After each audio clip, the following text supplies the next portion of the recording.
ଓଡ଼ିଶାରେ ନୂଆ ସରକାର, ନୂଆ ବିଚାରଧାରାର ସରକାର, ଯିଏକି ଭାରତକୁ ବିଶ୍ୱଗୁରୁ ବନେଇବାର ସ୍ୱପ୍ନ ଦେଖେ।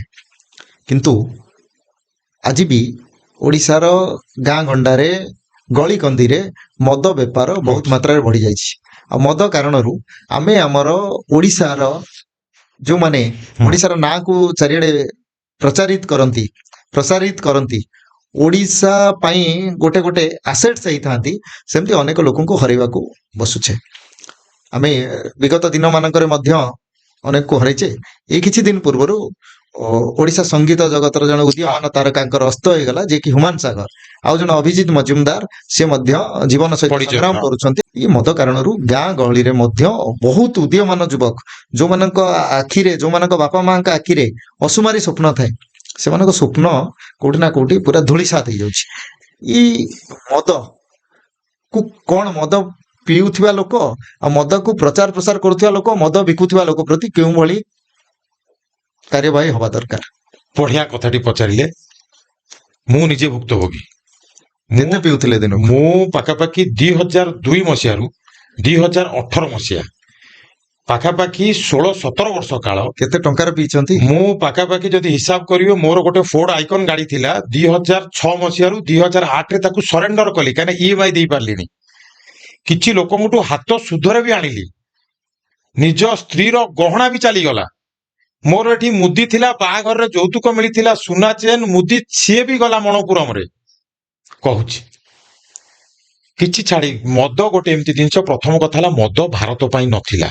ରାଜା ରାମମୋହନ ରାୟ ଯେତେବେଳେ ସିଏ ଗଲେ, ତାସ୍କେଣ୍ଟ ଗଲେ ବା ରଷିଆ ଗଲେ, ଯେତେବେଳେ ସିଏ ଯାଇଥିଲେ, କାହିଁକିନା ଆପଣଙ୍କର ବାଲ୍ୟ ବିବାହ ଉପରେ ସିଏ ବହୁତ ବଡ ରେଭଲ୍ୟୁସନ ଆଣିଥିଲେ ରାଜା ରାମମୋହନ ରାୟ। ରାଜା ରାମମୋହନ ରାୟ ମନା କରିଦେଲେ। ତାଙ୍କୁ ଲୋକ କହିଲେ ଯେ ଆପଣ ଏଠି ଇଏ ନିଅନ୍ତୁ, ବକାଡି କହୁଛି, ସରି, ଆପଣଙ୍କର ତ କଣ କହିବା, ହୁଇସ୍କି ନୁହେଁ, ଭୋଡକା ନିଅନ୍ତୁ। ତ ରଷିଆରେ ଭୋଡକା ହିଁ ଚାଲେ। ଭୋଡକା ନିଅନ୍ତୁ। ରାଜା ରାମମୋହନ ରାୟ ଷ୍ଟ୍ରେଟ୍ ମନା କରିଦେଲେ। ତାଙ୍କୁ ତାଙ୍କ ଡାକ୍ତର କହୁଛନ୍ତି ଯେ ପଲମୋଲୋଜି ସିଷ୍ଟମରେ ଆପଣଙ୍କର ବରଫ ହେଇଯିବ, ମରି ଯାଇପାରନ୍ତି। ରାଜା ରାମମୋହନ ରାୟ ସେଇଠି ମରିଗଲେ, କିନ୍ତୁ ମଦ ପିଇଲେ ନାହିଁ। କହିଲେ ଆରେ ମୁଁ କେମିତି ମଦ ପିଇବି? ଆମର ଆଜିକାଲି ବାହାଘର, ବ୍ରତଘର, କୌଣସି ଲୋକକୁ ଯଦି ସଂସ୍କାର କରିବାକୁ ଯାଉଛେ, ଏମିତି 21 ମଧ୍ୟ ବିନା ମଦରେ ବି ହଉନି, ପିଉଛେ। ତାର କାରଣ ହେଲା, ପୁରୁଷ କୋଉଠି ହସି ପାରେନି। ହଁ, ପୁରୁଷ କଣ କରେ? ଧରନ୍ତୁ ଆପଣଙ୍କ ପାଖରେ ବହୁତ ପଇସା ଅଛି, ବାପା ମାଙ୍କ ପାଖରେ ଥିଲା, ଆପଣ ଭଲ ଚାକିରି ବାକିରି କରୁଛନ୍ତି, ଆପଣ 2 ଲକ୍ଷ ଟଙ୍କା ଦରମା ପାଉଛନ୍ତି, ତାକୁ ରକ୍ଷା କରିବା ପାଇଁ ଆପଣଙ୍କୁ କାମ କରିବାକୁ ପଡିବ। ତେଣୁ ଆପଣ ମଦଟା ଏତେ ପିଇବେନି। କେତେବେଳେ କେମିତି ଗଲେ, ଗୋଟେ ବାଲେଣ୍ଟାଇନ ହେଲା, ରକଫୋର୍ଡ ହେଲା, କିମ୍ବା ଭଲ ଭଲ ଜିନିଷ ଜନି ୱାକର ହେଲା, ଗୋଟେ 5,000-6,000 ଟଙ୍କା ପଡୁଛି, ଘରେ ଟକିଲେ 2 ପ୍ୟାକେଟ ନେଲେ ଛାଡିଦେଲେ। କିନ୍ତୁ ମୁଁ କମ ପଇସା ରୋଜଗାର କରୁଛି। ଆମେ ସାଙ୍ଗ ହେଇକି ପାଠ ପଢୁଥିଲେ। ଆସ୍କାପଟି ମାରିବେ? ନାଇଁ, ବହୁତ ଭେରାଇଟି ଅଛି, ମୁଁ କହିଦେବି। ସବୁ ଆଡୁ ଦେଇକି ମୁଁ ଆସିଛି, ମୁଁ କହିଦେବି।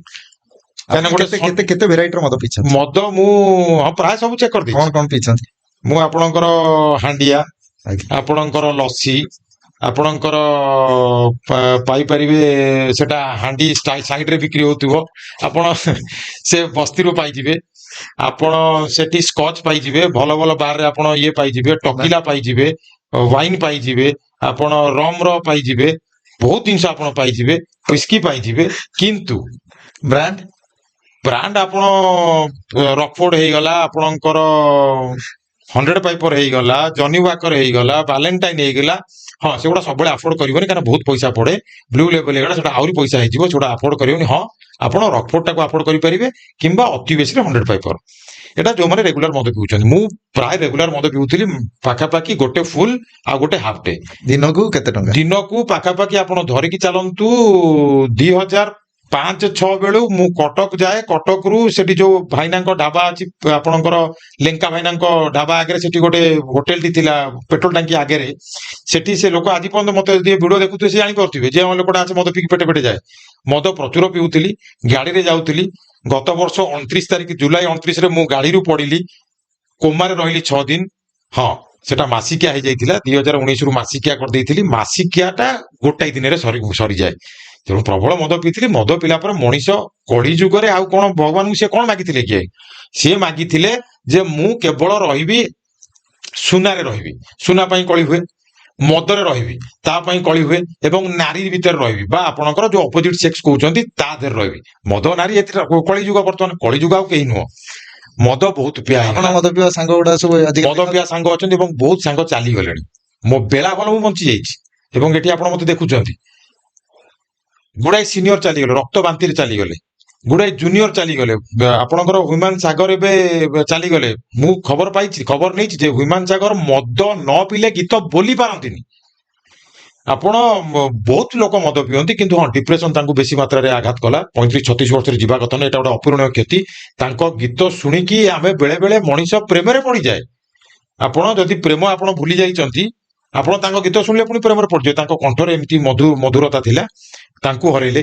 ଅଭିଜିତ ମଜୁମଦାର, ଅଭିଜିତ ଦା, ହଁ ଅଭିଜିତ ଦାଙ୍କର ଗୋଟେ ଭଲ ଗୁଣ ହେଲା ଓଡିଆ ଗୀତ ଗୁଡାକୁ, ଓଡିଆ ଅସ୍ମିତାକୁ ମୋଡି ମକଚି ଠୁଙ୍ଗା ଭଳି ବାଦାମ ଖାଇକି ସେ ଡଷ୍ଟବିନରେ ପକେଇ ଦେଇଛନ୍ତି। ଯାହା ମୁହଁରେ କପଡା ତାର ବେଶୀ ଲଫଡା। ନବମ ଶ୍ରେଣୀ ଝିଅଟା ଛାତିକି କୁଆଡେ ହଟ୍ କରିଦଉଛି। ନାନୀ ତମ ଝୁଲାକୁ ଦେଖି ଏଭଳିଆ ଡୁଆଲ ମିନିଂ, ଡବଲ ମିନିଂ ଗୀତ ତିଆରି କରି ଓଡିଶା ଯୁବ ସମାଜରେ, କାହିଁକିନା ସିଏ ବଙ୍ଗାଳୀ ଥିଲେ, ଆଗରୁ ଓଡିଶା, ବଙ୍ଗ, ବିହାର ମିଶିକି ଥିଲା। ମଧୁସୂଦନ ସାର୍ ଯେତେବେଳେ ଓଡିଶାଟାକୁ 1936 ମସିହାରେ ଏକ କଲେ, ସିଏ ଭାବିନଥିଲେ ଯେ ଏମିତିଆ ସବୁ ବିରଳ ପଦବୀ ଲୋକ ଆସି ପହଞ୍ଚିବେ। ତାକିଡି ତାକିଡି ଧା ଦିନାକିଡି ଧା, ପଡିଶା ଘର ଝିଅ, ନବମ ଶ୍ରେଣୀ ଝିଅ ଛାତିକି ମୁଁ ହଟ୍ କରୁଛି। ମାଉସୀ ଘର ଭଡା ଦବ କି? ନବମ ଶ୍ରେଣୀ ଝିଅଟା ତ ଗଲା। କଣ ଆଉ ଗୋଟେ ଥିଲା କଣ, ଆଣ୍ଟି ତମ ଝୁଲାକୁ ଦେଖି। ଆରେ ଆଣ୍ଟି ତମ ଝୁଲାକୁ ଦେଖି କୁଆଡେ ମୋ ବାବୁଲା କାନ୍ଦୁଛି, ମୋ ବାବୁଲା କାନ୍ଦୁଛି। ଏସବୁ ଡୁଆଲ ମିନିଂରେ ତାଙ୍କ ଗୀତ ସରିଗଲା। ତାପରେ ନୂଆ ଆସିଲାକୁ ଆଉ ନୂଆ ନାହିଁ। ତାପରେ ଆହୁରି ରସାତ୍ମକ କରିବା ପାଇଁ ପ୍ରେମାନନ୍ଦ ସାର୍ ଆମର ପଳେଇ ଆସିଲେ, ଆହୁରି ସବୁ ଭେରାଇଟି କପି ମାଷ୍ଟର ପଳେଇ ଆସିଲେ, ଆଜ୍ଞା ଏମିତି ହେଇକି ଚଲେଇଛନ୍ତି। ତେଣୁ ଓଡିଆ ଅସ୍ମିତାର ବି ନାହିଁ, -2000% ଓଡିଆ ଇଣ୍ଡଷ୍ଟ୍ରି ଯଦି ଗୀତ ଦେଖିବାକୁ ପଡିବ। ଆପଣ ଚିରିଂ ଚିରିଂ। ଆଜ୍ଞା, ଆପଣ ଏତେ ଦିନରେ ଯୋଉ ମଦ ପିଇଲେ, ମଦର 5ଟା ଉପକାରିତା କଣ? ମଦର ଉପକାରିତା କିଛି ନାହିଁ। ହଁ ମଦ ପିଲେ ଏହା ହବ, ଆପଣ ଅନବରତ ଯୁକ୍ତି କରିପାରିବେ, ଆଜ୍ଞା, ଆପଣ ମୁଖ୍ୟମନ୍ତ୍ରୀକୁ ବି ଶୋଧି ସ୍ତ୍ରୀକୁ ପାରିବେ, ବାଡେଇ ପାରିବେ, ବାଡେଇ ଦେଇ ପାରିବେ, ବହେ ମାଡ଼ ବି ଖାଇବେ, ଝିଅ ପିଲାମାନଙ୍କୁ ବି ମାରିପାରିବେ, ପିଲାମାନଙ୍କୁ ମାରିପାରିବେ, ବାପା ମାଙ୍କୁ ଗାଳି କରିପାରିବେ। ବାପା ମାଙ୍କୁ ବାଡେଇକି, ତ ମୁଁ ଦେଖୁଥିଲି ଗୋଟେ ଲୋକ ଏବେ ଖଇନି ପାଇଁ ବାଡେଇକି ମାରି ଦେଇଛି ବାଲେଶ୍ୱର ନା କୋଉଠି। ତା ବାପା ବେକୁ କାଟି ଦେଇଛି, କଣ ନା ବାଳ କଟା ହେଇଥିଲା। ତା ମା କହିଲା ଆରେ ବାଳଟା କେମିତି କାଟୁଛୁ, ଟିକେ ବାଗେଇ କାଟିଲୁନୁ।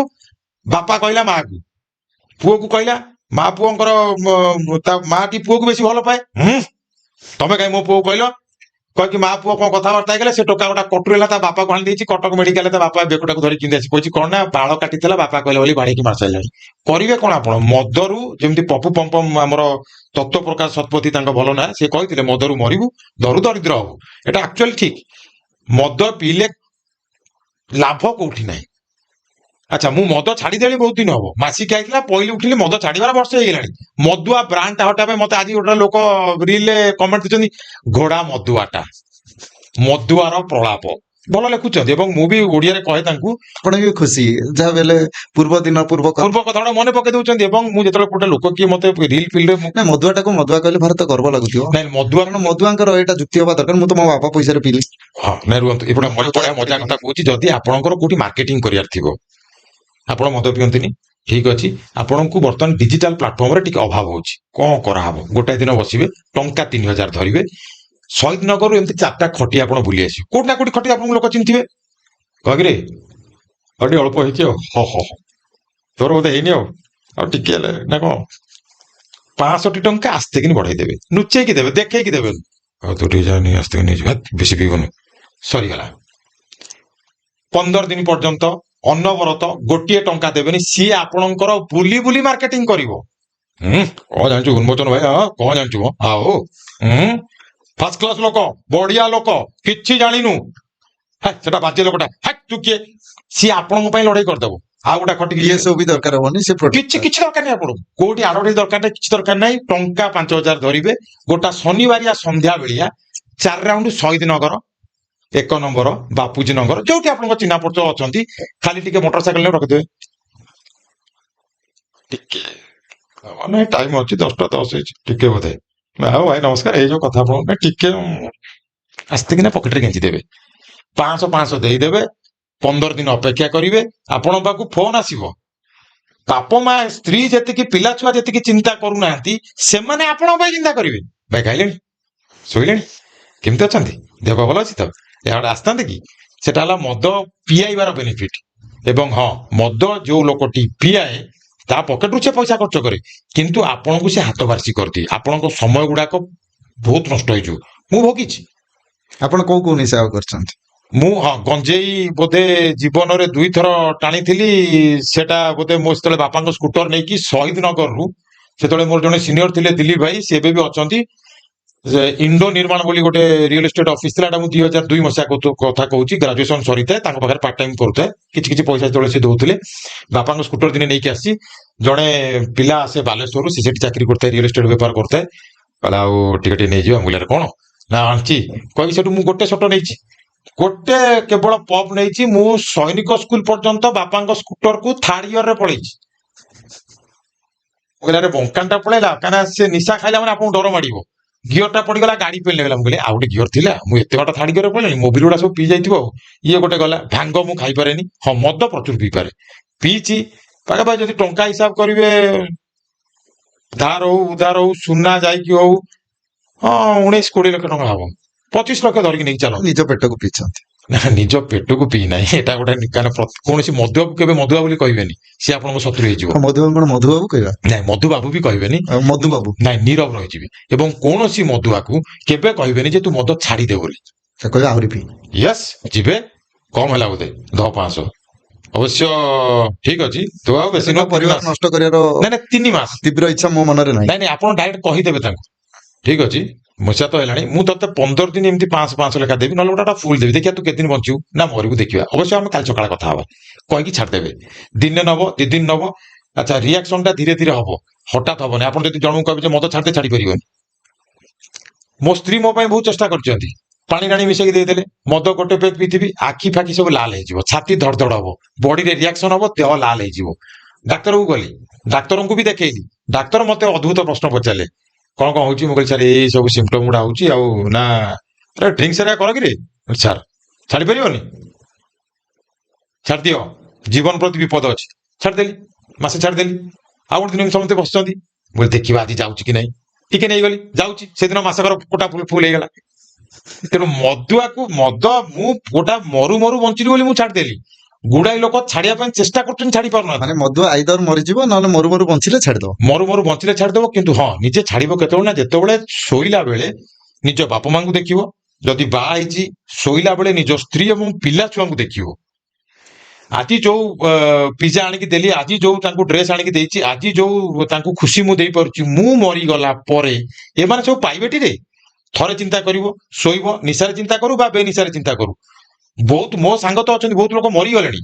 ଆଶିଷ ଭାଇ ଜଣେ ମୋର ସିନିୟର ଥିଲେ, ମହର୍ଷି କଲେଜରେ ସେ ପାଠ ପଢୁଥିଲେ ମୁଁ ପଢିଲା ବେଳେ। ସେ ଏକ୍ସପାୟାର କରିଗଲେଣି ବର୍ଷେ ହବ।